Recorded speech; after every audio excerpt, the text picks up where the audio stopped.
تکبیرات تشریق کسے کہا جاتا ہے؟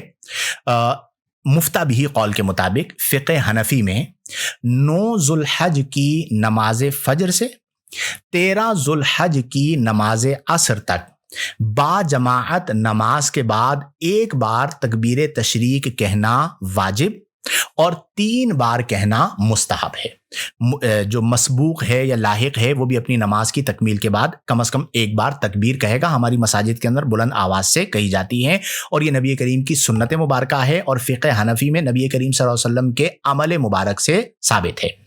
اب تکبیر تشریق کیا ہے؟ اللہ اکبر لا الہ الا اللہ واللہ اکبر اللہ اکبر وللہ الحمد۔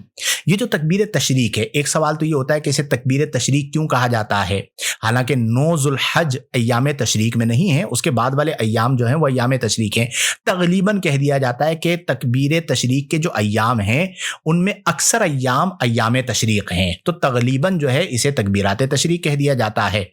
اور تشریق کیوں کہا جاتا ہے؟ یا تو اس وجہ سے کہ تشریق اللحم سے ماخوذ ہے، گوشت سکایا جاتا تھا اس زمانے میں تو وہ تکبیرات تشریق ہو گئی۔ انہی ایام کے اندر چونکہ قربانیاں ہوتی تھی اس کے بعد گوشت سکایا جاتا تھا، تو تشریق اللحم کا معنی ہوتا ہے گوشت کو سکھانا۔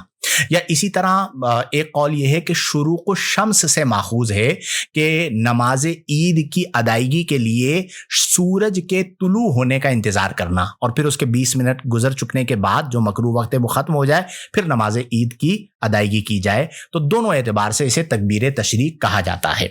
اور پاکستان کے حوالے سے ہفتے کو 10 ذوالحج ہے تو جمعے کی نماز فجر سے جمعہ، ہفتہ، اتوار، پیر، منگل کی نماز عصر تک، یعنی 9 ذوالحج کی نماز فجر سے 13 ذوالحج کی نماز عصر تک یہ تکبیر تشریق بلند آواز سے کہی جائے گی۔ تو اس کی پابندی کیجئے گا، ذہن میں رکھیے گا، 9 ذوالحج کی فجر کی نماز سے ہم نے اس کا آغاز کرنا ہے۔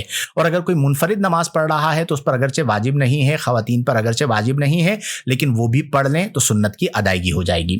اس کی خوبصورتی میں آپ کو عرض کروں کہ یہ جو تکبیر ہے اللہ اکبر لا الہ الا اللہ واللہ اکبر اللہ اکبر وللہ الحمد، یہ پوری جو تکبیر تشریق ہے یہ حضرت جبریل امین علیہ السلام، حضرت ابراہیم علیہ السلام اور حضرت اسماعیل علیہ السلام کی تکبیرات کا مجموعہ ہے۔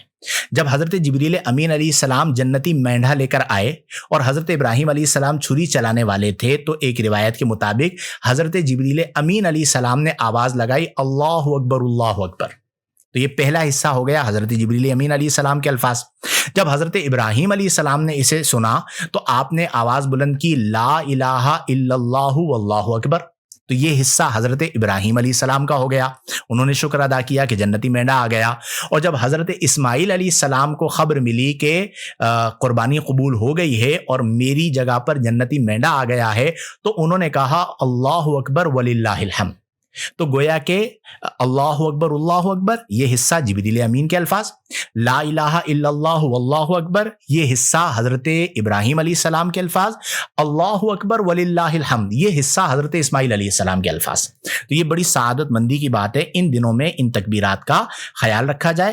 اللہ تبارک و تعالی ہم تمام کو یہ دعا کے دنوں میں کثرت دعا کرنے کی، عبادات کرنے کی، نفلی روزے رکھنے کی توفیق عطا فرمائے۔